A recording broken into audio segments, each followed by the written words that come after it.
ओम शांति। ओम शांति। आज की तारीख है 26 दिसंबर 2021। अव्यक्त महावाक्य अव्यक्त बाप दादा रिवाइज कोर्स की मुरली, जिसकी ओरिजिनल डेट है 17 दिसंबर 1989। मुरली का सार, सदा समर्थ कैसे बने। सदा समर्थ कैसे बने। ठीक, सदा समर्थ कैसे बने। एक व्यर्थ, एक समर्थ। सदा समर्थ कैसे बने। सदा। आज समर्थ बाप अपने चारों ओर के मास्टर समर्थ बच्चों को देख रहे हैं। मास्टर समर्थ बच्चों को देख रहे हैं। कौन? समर्थ बाप अपने चारों ओर के मास्टर समर्थ बच्चों को देख रहे हैं। एक है सदा समर्थ और दूसरे हैं कभी समर्थ कभी व्यर्थ की तरफ ना चाहते भी आकर्षित हो जाते हैं। ठीक, तो सदा समर्थ कैसे बने, यह है मुरली का सार। और आज समर्थ बाप अपने चारों ओर के मास्टर समर्थ बच्चों को देख रहे हैं। एक है सदा समर्थ और दूसरे हैं कभी समर्थ कभी व्यर्थ की तरफ ना चाहते भी आकर्षित हो जाते हैं। क्योंकि जहां समर्थ स्थिति है वहां व्यर्थ हो नहीं सकता। जहां समर्थ स्थिति है वहां व्यर्थ हो नहीं सकता। संकल्प भी व्यर्थ नहीं उत्पन्न हो सकता। संकल्प भी व्यर्थ नहीं उत्पन्न हो सकता। कहां? जहां समर्थ स्थिति है। बाप दादा देख रहे थे कि कई बच्चों की अब तक भी बाप के आगे फरियाद है कि कभी कभी व्यर्थ संकल्प याद को फरियाद में बदल देते हैं। चाहते नहीं हैं लेकिन आ जाते हैं। फरियाद है कि कभी कभी व्यर्थ संकल्प याद को फरियाद में बदल देते हैं। चाहते नहीं हैं लेकिन आ जाते हैं। विकल्पों की स्टेज को तो मेजॉरिटी समय तक समाप्त कर लिया है। विकल्प माना अशुद्ध से संकल्प आना, उसको तो मेजॉरिटी समय तक समाप्त कर लिया। जैसे आपको ऐसा कुछ बहुत ही ऐसा विकल्प की तरह ऐसा कोई संकल्प आता है तो उसको आप बहुत जल्दी समाप्त कर लेते हो। मेजॉरिटी ने समय तक समाप्त कर लिया, ऐसा ही है। लेकिन व्यर्थ देखना, व्यर्थ सुनना और सोचना, व्यर्थ समय गंवाना, इसमें फुल पास नहीं है। ऐसा ही है कि व्यर्थ देखना, व्यर्थ सुनना और सोचना, मन व्यर्थ ही सोचना, व्यर्थ समय गंवाना, इसमें फुल पास नहीं है। क्योंकि अमृत वेले से सारे दिन की दिनचर्या में अपने मन और बुद्धि को समर्थ स्थिति में स्थित करने का प्रोग्राम सेट नहीं करते, इसीलिए अपसेट हो जाते। कुछ क्लियर हुआ? तो व्यर्थ देखना, व्यर्थ सुनना और सोचना, व्यर्थ समय गंवाना, इसमें फुल पास नहीं है। क्योंकि अमृत वेले से सारे दिन की दिनचर्या में अपने मन और बुद्धि को समर्थ स्थिति में स्थित करने का प्रोग्राम सेट नहीं करते, इसीलिए अपसेट हो जाते हैं। जैसे अपने स्थूल कार्य के प्रोग्राम को दिनचर्या पर मान सेट करते हो, करते हो ना, कोई भी कार्य होता है उसको देखते हो ना कि ये किस समय करना है, सेट करते हो। ऐसे अपनी मनसा समर्थ स्थिति का प्रोग्राम सेट करेंगे तो स्वतः ही कभी अपसेट नहीं होंगे। तो ऐसे अपनी मनसा समर्थ स्थिति का प्रोग्राम सेट करेंगे। मनसा समर्थ स्थिति का प्रोग्राम सेट करेंगे तो कभी भी स्वतः ही कभी अपसेट नहीं होंगे। जितना अपने मन को समर्थ संकल्पों में बिजी रखेंगे तो मन को अपसेट होने का समय ही नहीं मिलेगा। देखो, हर बात है, हर बात में आपने क्या बात निकाली है, ये तो आप मनसा में समर्थ रखते हैं या व्यर्थ, उस पर डिपेंड करता है। तो जितना अपने मन को समर्थ संकल्पों में इजी रखेंगे तो मन को अपसेट होने का समय ही नहीं मिलेगा। जैसे मानो बाबा उदाहरण देते हैं, आजकल की दुनिया में बड़ी पोजीशन वाले जिन्हों को आईपी या वीआईपी कहते हैं, वे सदा अपने कार्य की दिनचर्या को समय प्रमाण सेट करते हैं ना, करते हैं ना। आईपी हो, वीआईपी हो, माना आज की दुनिया में जिनकी बड़ी पोजीशन है उनका सारे दिन का सब सेट रहता है, पूरा शेड्यूल उनका बना हुआ होता है। कोई ऐसा बीच में ऐसा नहीं होता कि एक नई चीज ऐड हो गई, तो उनका पूरा पैक रहता है कि सारे दिन में उन्होंने क्या क्या करना सेट करते ना वो दिनचर्या। तो आप कौन हो? आप कौन हो? वो आईपी वीआईपी ऐसा करते हैं कि अपनी दिनचर्या समय प्रमाण पूरी सेट करके रखते हैं, तो आप कौन हो? वह भले वीआईपी हैं, लेकिन आप सारे विश्व में ईश्वरीय संतान के नाते, ब्राह्मण जीवन के नाते आप कितनी भी वी आगे लगा दो तो भी कम है। V V V V V I P, जितनी मर्जी वी लगा दो तो भी कम है, क्योंकि आपके आधार पर विश्व परिवर्तन होता है।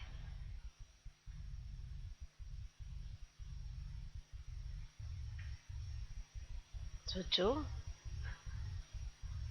कम बात है क्या? वो अपनी दिनचर्या सेट करते हैं, आईपी वीआईपी, ठीक है। तो आप तो अपने आगे जितनी मर्जी वी लगा लो, V V V V V V V V IP. तो सारे विश्व में ईश्वरीय संतान के नाते, ब्राह्मण जीवन के नाते आप कितनी भी आगे लगा लो तो भी कम पड़ेगी, क्योंकि आपके आधार पर विश्व परिवर्तन होता है। आप विश्व के नव निर्माण के आधार मूर्त हो।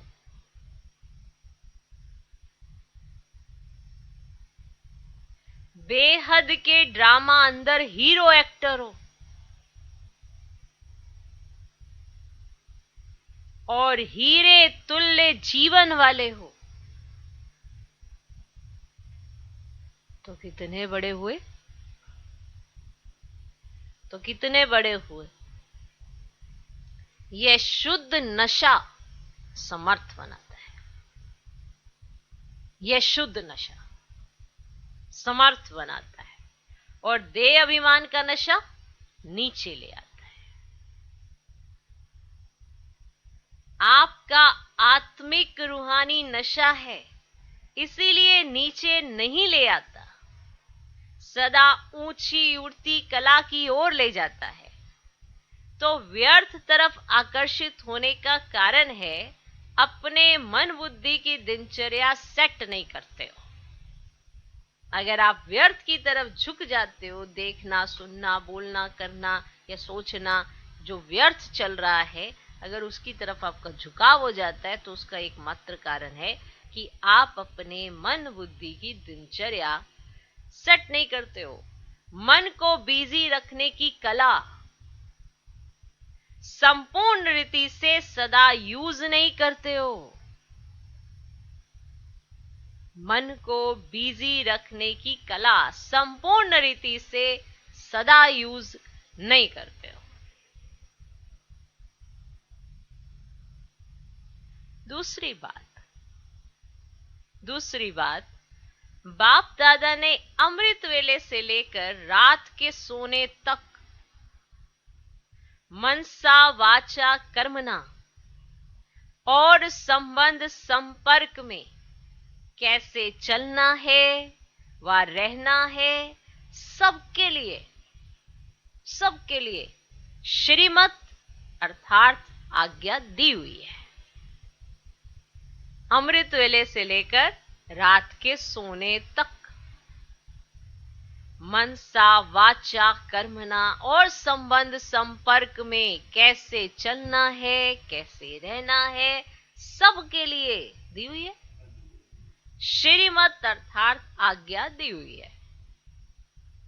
है ना आज्ञा। मनसा में क्या स्मृति में रखना है, ये हर कर्म में अपनी मनसा स्थिति का डायरेक्शन आज्ञा मिली हुई है। और आप सब आज्ञाकारी बच्चे हो ना, वह बन रहे हो। आज्ञाकारी बच्चे हो ना, वह बन रहे हो। आज्ञाकारी अर्थात बाप के संबंध से, बाप के फुट स्टेप लेने वाले, बाप के संबंध से बाप के फुट स्टेप लेने वाले अर्थात कदम के ऊपर कदम रखने वाले। ठीक। आज्ञाकारी अर्थात बाप के संबंध से बाप के फुट स्टेप लेने वाले अर्थात कदम के ऊपर कदम रखने वाले। और दूसरा नाता है सजनियों का। तो सजनी भी क्या करती है, उनको क्या शिक्षा मिलती है? साजन के कदम के ऊपर कदम चलो, यही शिक्षा मिलती है ना। साजन के कदम ऊपर कदम चलो। तो आज्ञाकारी अर्थात बाप दादा के आज्ञा रूपी कदम पर कदम रखना। जो आज्ञा मिले वैसा ही कदम उठाओ। खुद की मैं नहीं, बाप ने जो आज्ञा दी वैसा कदम। तो कदम पर कदम रखना ये सहज है व मुश्किल है। कहां कदम रखें, ठीक है व नहीं, ये सोचने की भी जरूरत नहीं। आपने तो कदम पर कदम ही रखने। कहां रखें कहां नहीं, ये सोचने की भी जरूरत नहीं। है सहज। लेकिन सारे दिन में चलते चलते कोई ना कोई आज्ञाओं का उल्लंघन हो जाता है। सारे दिन चलते चलते माना आज्ञा दिनचर्या माना प्रमाण जो होनी चाहिए, जो अमृत वेले से लेकर रात्रि तक माना सोने तक की आज्ञा मिली हुई है। लेकिन चलते चलते क्या होता है, कोई ना कोई आज्ञाओं का उल्लंघन हो जाता है। आज्ञा मिली हुई है लेकिन हो जाता है उल्लंघन। बातें छोटी छोटी होती हैं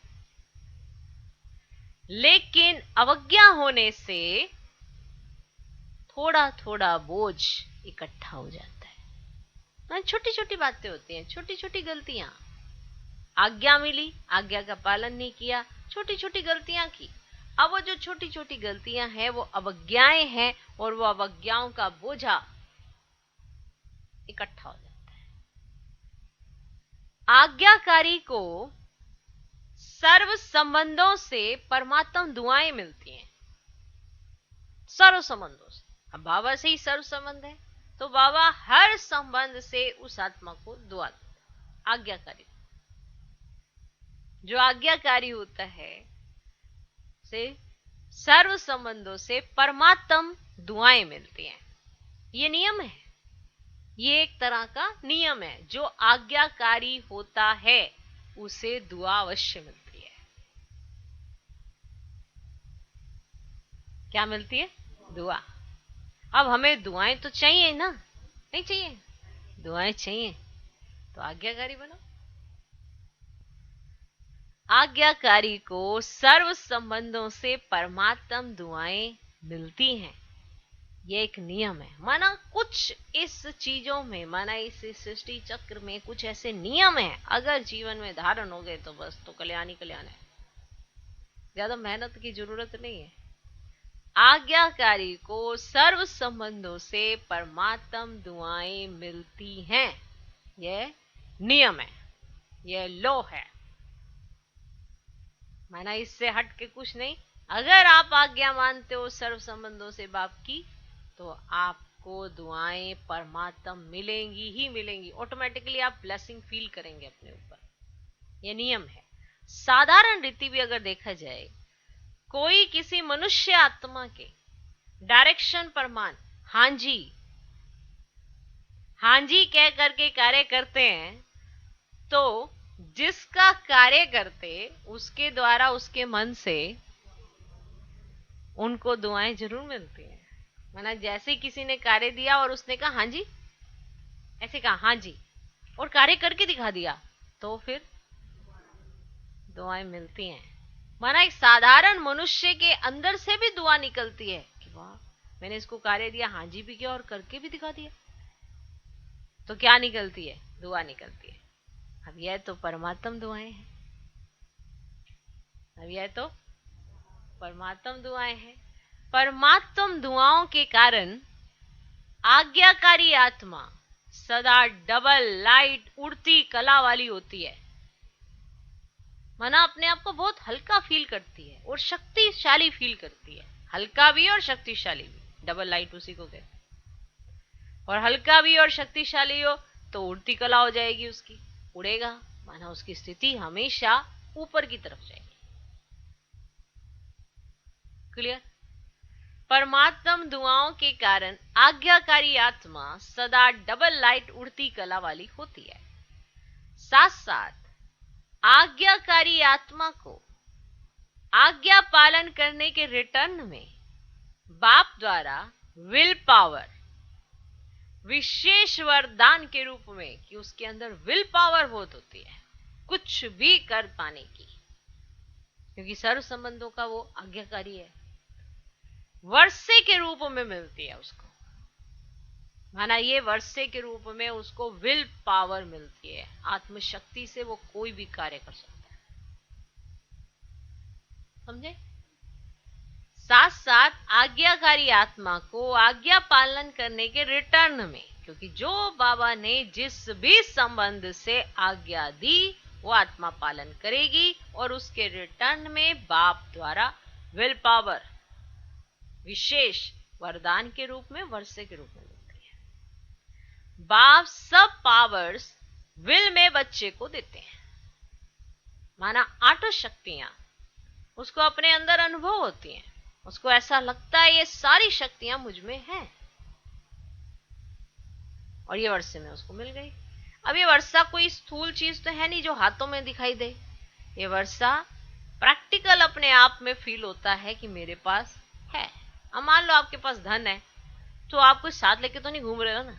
आपकी बुद्धि में तो पता है ना आपके लॉकर में कितना धन है, तो उससे आप कुछ भी कमा सकते हो, कुछ भी खरीद सकते हो। ये पावर तो है ना। तो उसी तरह से जो विल पावर होती है, माना कुछ भी कर पाने की क्षमता, तो बाप सब पावर्स विल में बच्चे को देते हैं। इसीलिए सर्व पावर्स सहज प्राप्त हो जाती है। कोई भी पावर हो उसे, कोई भी शक्ति की जरूरत हो, उसे सहज प्राप्त हो जाती है।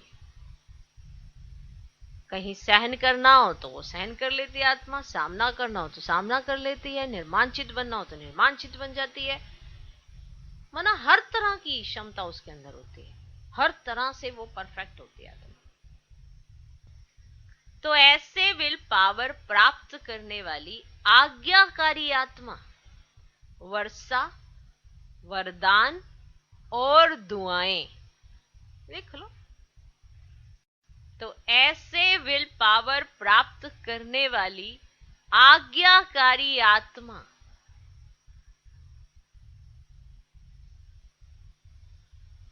वर्षा, वरदान और दुआएं ये सब प्राप्तियां कर लेती है। वरदान और दोबारा से बोलो।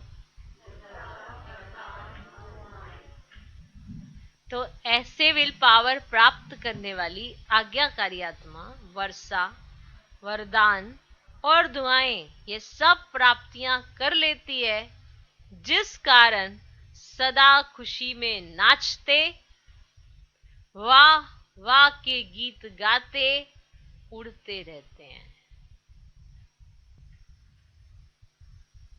बहुत विशेष पॉइंट्स होते हैं।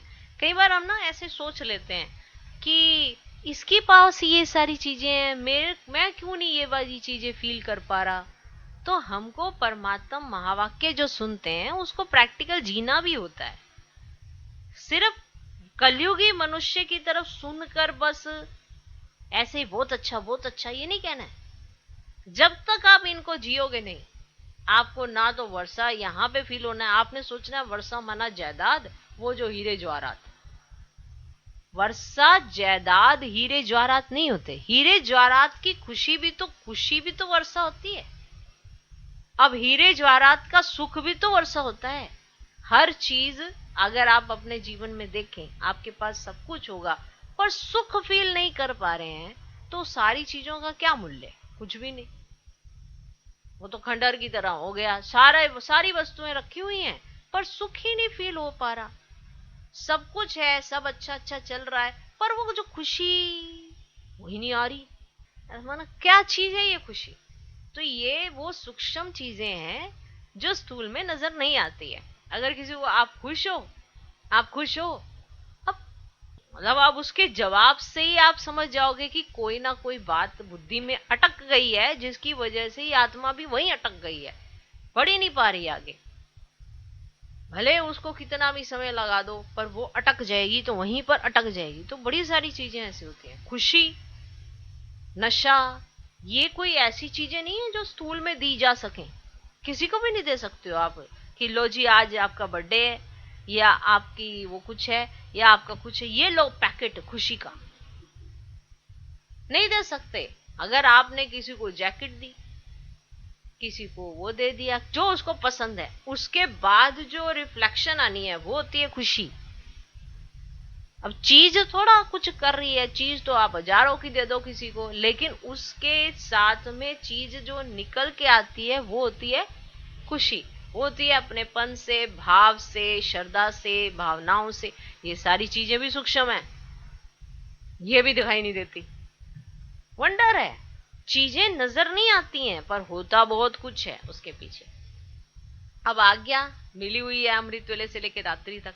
अब आज्ञा पालन की तो दुआएं मिलेंगी।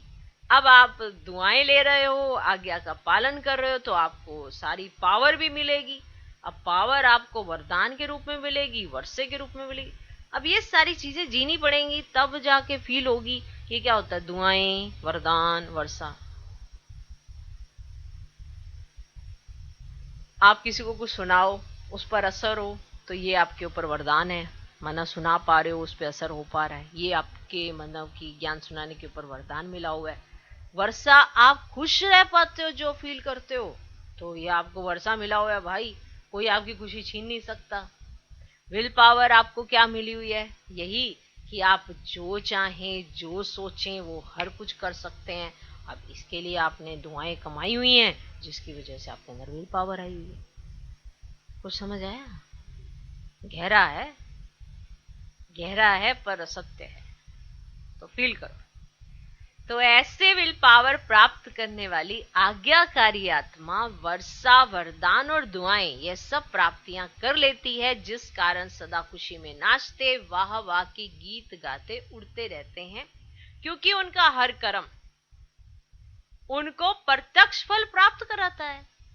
जो भी वो कर्म करेंगे तो उनको साथ साथ फील होगा कि अरे ये भी कर्म जो मैंने किया ये भी समर्थ था, ये भी ठीक हो गया, इसमें भी बाबा ने मेरी मदद की, इसमें भी बाबा ने मदद की। तो उनको अपने हर कर्म से प्रत्यक्ष फल की प्राप्ति होती है। कर्म तो आप ही कर ही रहे हो ना। तो उनका हर कर्म उनको प्रत्यक्ष फल प्राप्त कराता है। कर्म है बीज, कर्म है बीज, आपने क्या बोया, आप क्या कर रहे हो। कर्म माना आपने क्या किया, कर्म है बीज। जब बीज शक्तिशाली है तो फल भी तो ऐसा ही मिलेगा ना। तो हर कर्म का प्रत्यक्ष फल बिना मेहनत के स्वतः ही प्राप्त होता है। जैसे फल की शक्ति से शरीर शक्तिशाली रहता है, ऐसे कर्म के प्रत्यक्ष फल की प्राप्ति कारण आत्मा सदा समर्थ रहती है। माना हर चीज वो सोचेगी, बोलेगी, करेगी, वो समर्थता की तरफ ही चली जाएगी, क्योंकि उसका कर्म शक्तिशाली है, तो कर्म का फल शक्तिशाली है। इसलिए उससे होने वाली प्राप्ति भी उसे शक्ति देती है, और शक्ति माना उसे समर्थ की तरफ ले जाती है। क्लियर हो रहा है? तो सदा समर्थ रहने का दूसरा आधार है सदा और स्वतः आज्ञाकारी बनना। जो कहा, जैसे कहा वैसे कर डालो, अपनी मैं मत डालो। बाबा आपके सदा कल्याण के लिए ही सब कुछ कहता है, सब कुछ आपके कल्याण के लिए, उसको कुछ लाभ नहीं मिलता। याद रखो ये बात। तो सदा समर्थ रहने का दूसरा आधार है सदा और स्वतः आज्ञाकारी बनना।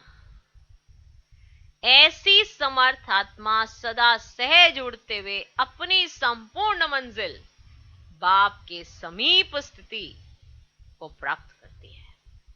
माना बेस क्या था, उसके बाद उसे स्थिति क्या प्राप्त हुई।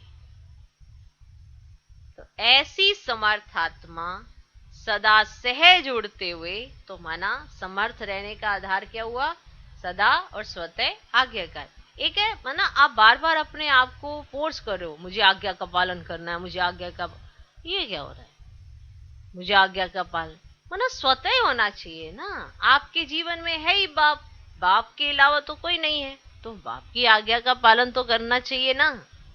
और बाप ने आपके कल्याणार्थ ही तो आज्ञा दी होगी, अकल्याण के लिए तो दी नहीं। नेचुरल है और यही सत्य है।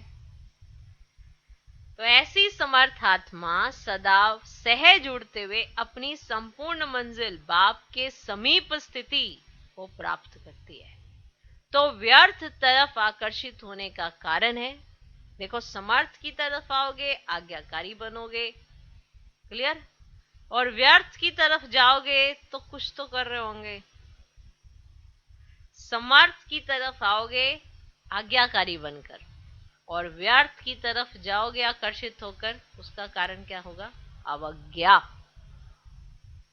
अवज्ञा माना आज्ञा का पालन नहीं करोगे तो क्या करोगे, अवज्ञा। अवज्ञा आपको व्यर्थ की तरफ ले जाएगी, आज्ञा पालन करके आप समर्थ की तरफ आओगे। बहुत सहज है।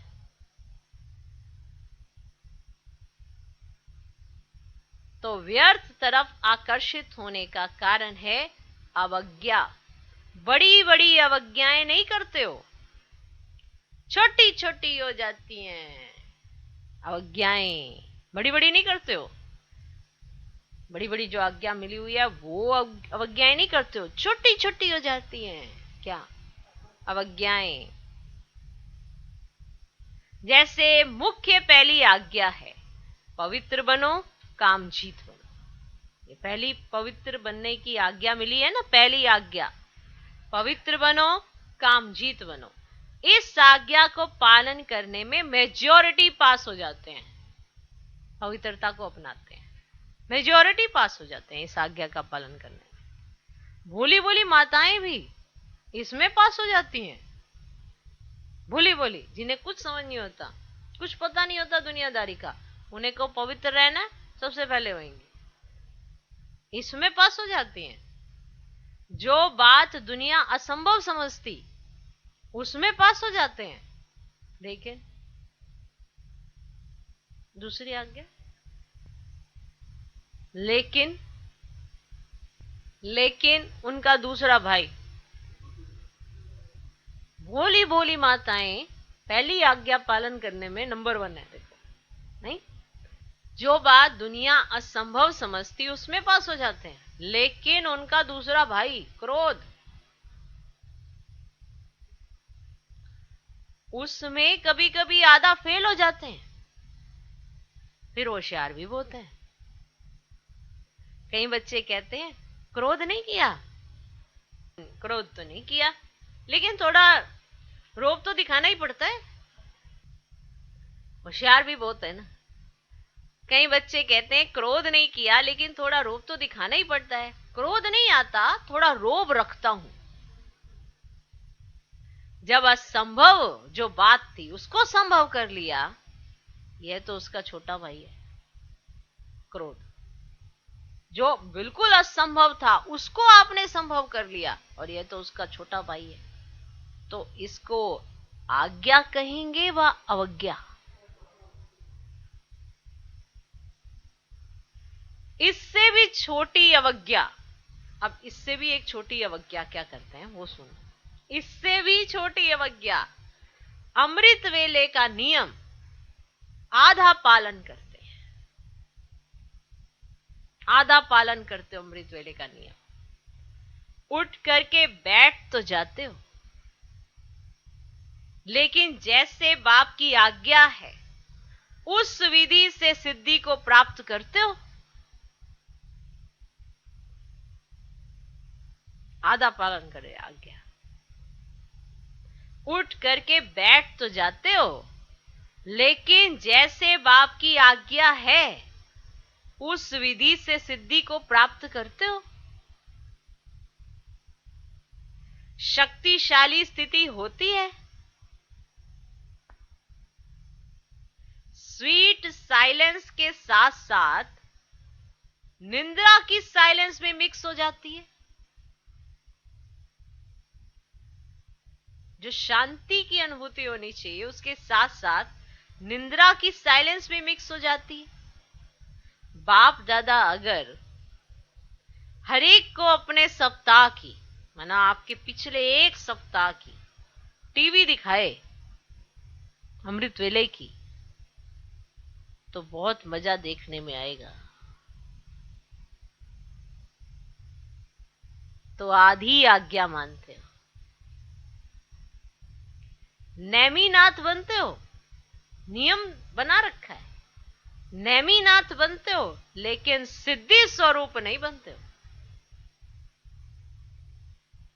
इसको क्या कहेंगे? नेमीनाथ बनते हो, इनाम रूप में बैठ जाते हो बस नियम मान के, लेकिन सिद्धि स्वरूप नहीं बनते हो। इसको क्या कहेंगे? ऐसी छोटी छोटी अवज्ञाएं हैं। जैसे आज्ञा है किसी भी आत्मा को ना दुख दो ना दुख लो, ये आज्ञा है ना। इसमें भी दुख देते नहीं हो, लेकिन ले तो लेते हो ना। व्यर्थ संकल्प चलने का कारण ही यह है, व्यर्थ दुख लिया। आपकी जो ये व्यर्थ संकल्प चलते हैं उसका कारण ही यही है कि व्यर्थ दुख लिया। सुन लिया तो दुखी हुए, सुनी हुई बात ना चाहते भी मन में चलती है। ये क्यों कहा, ये ठीक नहीं कहा, ये नहीं होना चाहिए। व्यर्थ सुनने देखने की आदत मन को 63 जन्मों से है। व्यर्थ सुनने देखने की आदत मन को 63 जन्मों से है, इसीलिए अभी भी उस तरफ आकर्षित हो जाते हैं। छोटी छोटी अवज्ञाएं मन को भारी बना देती हैं। छोटी छोटी अवज्ञाएं मन को भारी बना देती है, और भारी होने के कारण ऊंची स्थिति की तरफ उड़ नहीं सकते। ये बहुत गुह्य गति है, ये बहुत गुह्य गति है। जैसे पिछले जन्मों के पाप कर्म बोझ के कारण आत्मा को उड़ने ही नहीं देते, ऐसे इस जन्म की छोटी छोटी अवज्ञाओं का बोझ जैसी स्थिति चाहते हो वैसी अनुभव करने नहीं देता। जो आपकी छोटी छोटी अवज्ञाएं हैं वो आपको जो आप स्थिति अनुभव करना चाहते हो वो अनुभव करने नहीं देती। ब्राह्मणों की चाल बहुत अच्छी है। बाप दादा पूछते हैं कैसे हो, तो सभी कहेंगे क्या, बहुत अच्छे हैं, ठीक है। फिर जब पूछते हैं कि जैसी स्थिति होनी चाहिए वैसी है, तो चुप हो जाते हैं। इस कारण ये अवज्ञाओं का बोझ सदा समर्थ बनने ही नहीं देता। तो आज यही स्लोगन याद रखना, ना व्यर्थ सोचो, ना व्यर्थ देखो, ना व्यर्थ सुनो, ना व्यर्थ बोलो, ना व्यर्थ कर्म में समय गवाओ। तो ना व्यर्थ सोचो, ना व्यर्थ देखो, ना व्यर्थ सुनो, ना व्यर्थ बोलो, ना व्यर्थ कर्म में समय गवाओ। आप बुराई से तो पार हो गए, अब ऐसे आज्ञाकारी चरित्र का चित्र बनाओ। इसको कहते हैं सदा समर्थ आत्मा। अब अगर आप ऐसी कोई आज्ञाकारी आत्मा को देखें, उसका चित्र बनाओ, तो आप अपना चित्र देखो, जरूर बनाओ एक चित्र अपना। तो अब ऐसे आज्ञाकारी चरित्र का चित्र बनाओ। इसको कहते हैं, अब जो चित्र आपको दिखाई दे रहा है इसको कहते हैं सदा समर्थ आत्मा। अच्छा, सभी टीचर्स आर्टिस्ट हो, चित्र बनाना आता है, अपना श्रेष्ठ चरित्र का चित्र बनाना आता है ना? माना अपने में क्या क्या देखना चाहते हो, कैसा आपका श्रेष्ठ चरित्र होना चाहिए, इसका चित्र आपको देखना आता है ना? तो बड़े से बड़े चित्रकार वही हैं जो हर कदम में चरित्र का चित्र बनाते रहते हैं कि इस चरित्र से मेरा क्या चित्र बनेगा, इस चरित्र से मेरा क्या चित्र बनेगा, ये चरित्र जो मैंने दिखाया इससे मेरा क्या चित्र बनेगा। तो बड़े से बड़े चित्रकार वही हैं जो हर कदम में चरित्र का चित्र बनाते रहते हैं। इसी चरित्र का चित्र बनाने कारण ही आपके जड़ चित्र आधा कल्प चलते हैं। आज आप अपने चरित्र का चित्र बार बार देखते रहते हो कि कुछ ऐसी एक्टिविटीज ना हो जाए जो मेरे चित्र खराब हो जाए। तो इसी कारण जो आधा कल्प तक देवी देवताओं के चित्र पूजे जाते हैं। खुद तो नहीं होते, लेकिन पूजे क्या जाते हैं, चित्र। तो टीचर्स अर्थात बड़े से बड़े चित्रकार अपना भी चित्र बनाते और अन्य आत्माओं को भी चित्रकार बना देते हो। औरों के भी श्रेष्ठ चरित्र बनाने के निमित्त टीचर्स हो, इसी में ही बिजी रहते हो ना?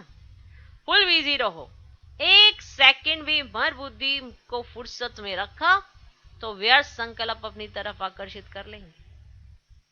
सुनाया ना कि सेवा का प्रत्यक्ष फल सदा प्राप्त हो, यही निशानी है सदा आज्ञाकारी आत्मा की। कभी सेवा का फल प्रत्यक्ष मिलता और कभी नहीं मिलता। इसका कारण कि आपको कभी तो सेवा का फल मिलता है, कभी आपको प्रत्यक्ष फल नहीं मिलता। इसका कारण कोई ना कोई अवज्ञा होती है कि सेवा तो सभी कर रहे हो लेकिन आपको उसके फल की अनुभूति नहीं हो रही है, आपको खुशी फील ही नहीं हो रही है आपने सेवा की। तो इसका कारण है कि आप कोई ना कोई अवज्ञा कर रहे हो, कोई ना कोई अवज्ञा होती है। टीचर्स अर्थात अमृत वेले से लेकर रात तक हर आज्ञा के कदम पर कदम रखने वाली ऐसी टीचर्स हो, वह कभी कभी अलबेलापन आ जाता है। अलबेला नहीं बनना।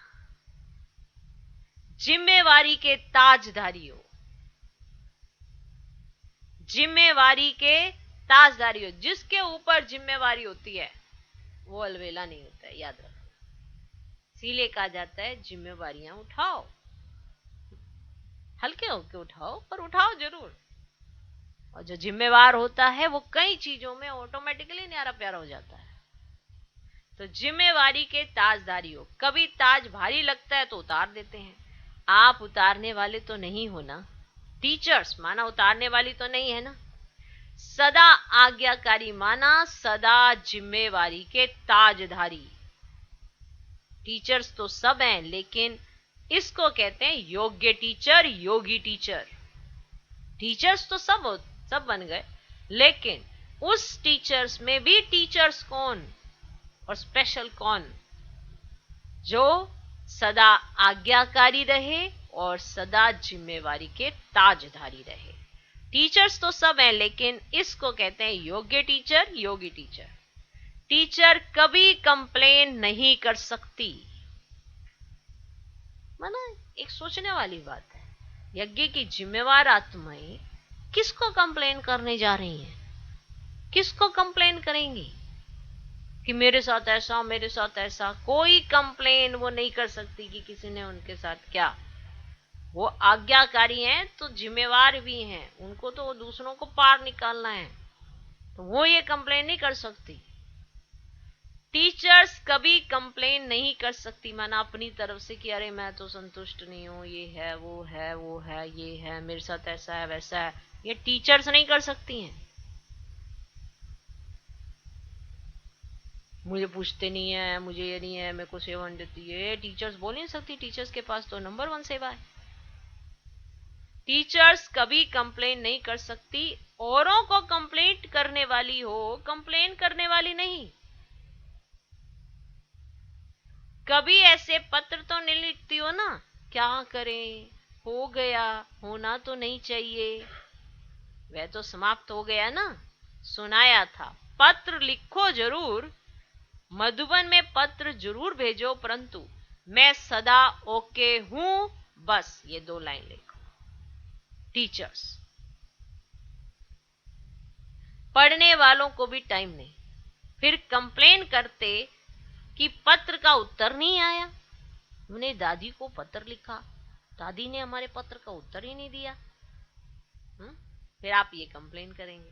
वास्तव में आप सबके पत्रों का उत्तर बाप दादा रोज की मुरली में देता ही है। इतना बड़ा पत्र लिखकर आपको बाप दादा भेज रहे हैं, ध्यान से पढ़ो। सारे प्रश्नों का उत्तर इसी के अंदर है, और कहीं नहीं, पूरे ब्रह्मांड में कहीं नहीं मिलेगा, यही है।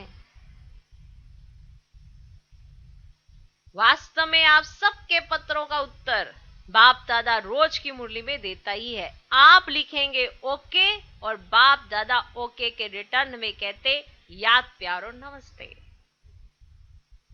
आप लिखेंगे बाबा मैं ओके, तो बाबा रिटर्न में क्या लिखते? याद, प्यार और नमस्ते।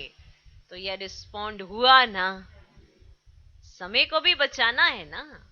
सेवा समाचार भी शॉर्ट में लिखो, तो समय की भी इकोनॉमी, कागज की भी इकोनॉमी, पोस्ट की भी इकोनॉमी।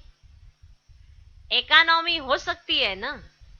पत्र 3 पेज में भी लिखा जा सकता है। कोई को विस्तार से लिखने का डायरेक्शन मिलता है तो भल लिखो। किसी को कहा जाता है, दादी कहती विस्तार से लिखकर भेजो कि क्या क्या हुआ। अगर इस तरह से कहा जाता है तो वो अवश्य लिखो। ये नहीं कि ये कहना कि मेरे को तो ओके ही लिखना है, नहीं। कई बार कहा जाता है, दादियां कहती हैं अच्छा आप विस्तार से लिखकर भेजो कि क्या क्या हुआ, कैसे कैसे हुआ। तो पत्र 3 पेज में भी लिखा जा सकता है। कोई को विस्तार से लिखने का डायरेक्शन मिलता है तो भल लिखो, लेकिन 2 लाइन में भी अपनी गलती की क्षमा ले सकते हो। अगर कोई भूल हुई है तो आप 2 लाइन में भी गलती की क्षमा ले सकते हो। छिपाओ नहीं, लेकिन शॉर्ट में लिखो। कितने पत्र लिखते हैं जिनका कोई सार ही नहीं होता। बाप को कहो मेरा ये काम कर लो, मेरे को ठीक कर दो, मेरा धंधा ठीक कर दो, मेरी पत्नी को ठीक कर दो। ऐसे पत्र एक बार नहीं 10 बार भेजते हैं कि बाबा मेरा ये काम कर दो, मेरा ये कर दो, मेरा ये ठीक कर दो, बाबा मेरा धंधा ठीक कर दो, बाबा मेरी पत्नी को ठीक कर दो। ये बहुत ही विचित्र आत्मा है, इसको ठीक कर दो बाबा। तो ऐसे पत्र एक बार नहीं 10 बार भेजते हैं। तो इकोनॉमी के अवतार बनो और बनाओ। अच्छा, सभी को ये मेला अच्छा लगता है ना? अच्छा लगता है ना? दुनिया वाले कहते 2 दिन का मेला और आपका 4 दिन का मेला है। सभी को पसंद है ना ये मेला? अच्छा, चारों ओर के सदा समर्थ आत्माओं को, सदा हर कदम में आज्ञाकारी रहने वाले आज्ञाकारी बच्चों को, सदा व्यर्थ को समर्थ में परिवर्तन करने वाले विश्व परिवर्तक आत्माओं को, सदा अपने चरित्र के चित्रकार बच्चों को समर्थ बाप दादा का याद प्यार और नमस्ते। हम रूहानी बच्चों की भी रूहानी बाप दादा को नमस्ते नमस्ते नमस्ते। Good morning good morning good morning. अव्यक्त बाप दादा की जोन वाइज बच्चों से मुलाकात आज है बॉम्बे और गुजरात ग्रुप। बेहद बाप के अर्थात बेहद के मालिक के बालक हैं, ऐसा समझते हो? बालक सो मालिक होता है, इसीलिए बाप दादा बच्चों को मालिकम सलाम कहते हैं।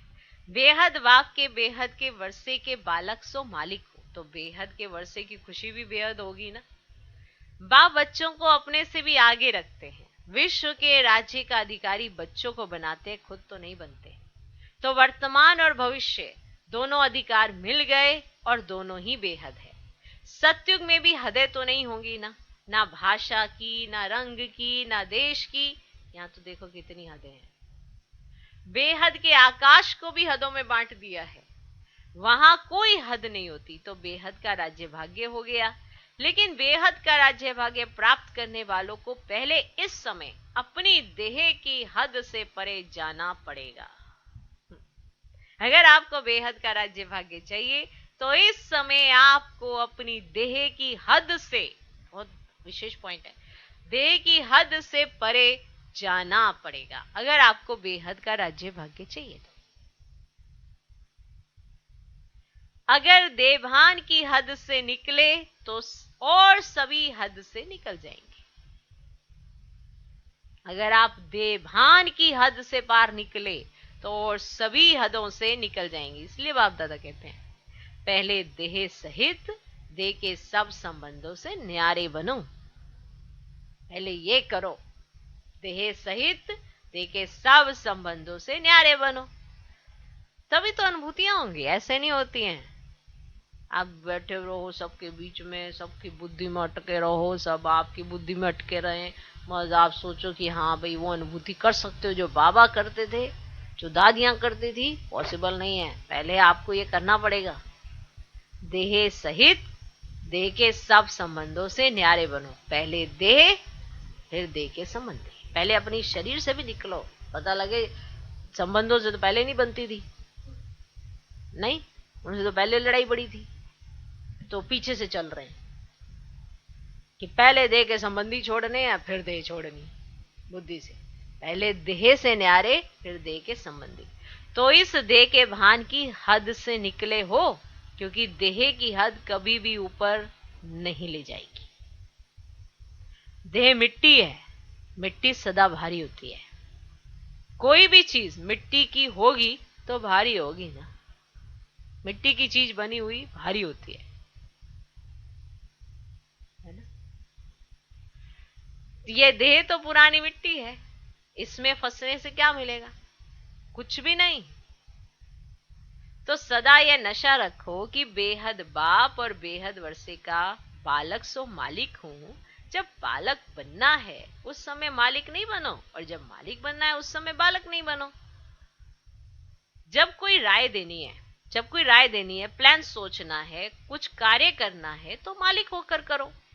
लेकिन जब मेजॉरिटी द्वारा व निमित्त बनी हुई आत्माओं द्वारा कोई भी बात फाइनल हो जाती है तो उस समय बालक बन जाओ, उस समय मालिक नहीं बनो। मेरा ही विचार ठीक है, मेरा ही प्लान ठीक है, नहीं।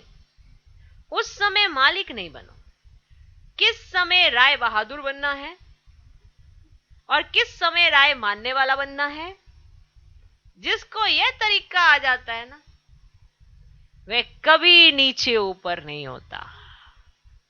तो किस समय राय बहादुर बनना है, किस समय राय मानने वाला बनना है, जिसको यह तरीका आ जाता है वह कभी नीचे ऊपर नहीं होता। वह पुरुषार्थ और सेवा में सफल रहता है, चाहे उसे अपने लिए पुरुषार्थ करना हो, चाहे उसे सेवा करना हो, उस दोनों में सफल रहता है। अपने को मोल्ड कर सकता है, अपने को झुका सकता है। झुकने वाले को सदैव ही सेवा का फल मिलता है और अपने अभिमान में रहने वाले को सेवा का फल नहीं मिलता है। तो सफलता की विधि है बालक सो मालिक। समय पर बालक बनना, समय पर मालिक बनना, यह विधि आती है, आती है। समय पर बालक बनना, समय पर मालिक बनना, यह विधि आती है। अगर छोटी सी बात को बालक के समय मालिक बनकर सिद्ध करेंगे तो मेहनत ज्यादा और फल कम मिलेगा। बात छोटी सी है और उसको आप उस समय जब बालक बन सकते हो इग्नोर कर सकते हो। उस समय आप मालिक बन गए और उसको सिद्ध करने पर लगे पड़े हो तो आपको मेहनत ज्यादा और फल कम मिलेगा। और जो विधि को जानते हैं समय प्रमाण, उसको मेहनत कम और फल ज्यादा मिलता है और वह सदा मुस्कुराता रहेगा। क्या रहेगा? मुस्कुराता रहेगा, स्वयं भी खुश रहेगा और दूसरों को देख कर भी खुश होगा। जो खुद खुश रहता है वो दूसरों को खुश देकर और खुश होता है। सिर्फ मैं बड़ा खुश रहता हूं या नहीं, ये भी नहीं चाहिए। तो रावण होता है और अपनी खुशी से बस है, अपने आप को बड़ा बनाता रहता है। नहीं, जो सच में खुश, जो सच्ची खुशी में खुश होता है वो दूसरों को भी खुश करता है। सिर्फ मैं बड़ा खुश रहता हूं ये नहीं, लेकिन खुश करना भी है, खुश रहना भी है, तब राजा बनेंगे। अपने को मोल्ड करेंगे तो गोल्डन एज का अधिकार जरूर मिलेगा। अच्छा, आज का वरदान, स्थूल और सूक्ष्म दोनों रीति से स्वयं को बिजी रखने वाले, स्थूल और सूक्ष्म, स्थूल और सूक्ष्म दोनों रीति से स्वयं को बिजी रखने वाले, माया जीत विजयी भव। स्थूल और सूक्ष्म दोनों रीति से स्वयं को बिजी रखने वाले, माया जीत विजयी भव। स्वयं को सेवाधारी समझ अपनी रुचि उमंग से सेवा में बिजी रहो। स्वयं को सेवाधारी समझकर अपनी रुचि से, माना खुद के शौक से, उमंग से सेवा में बिजी रहो तो माया को चांस ही नहीं मिलेगा।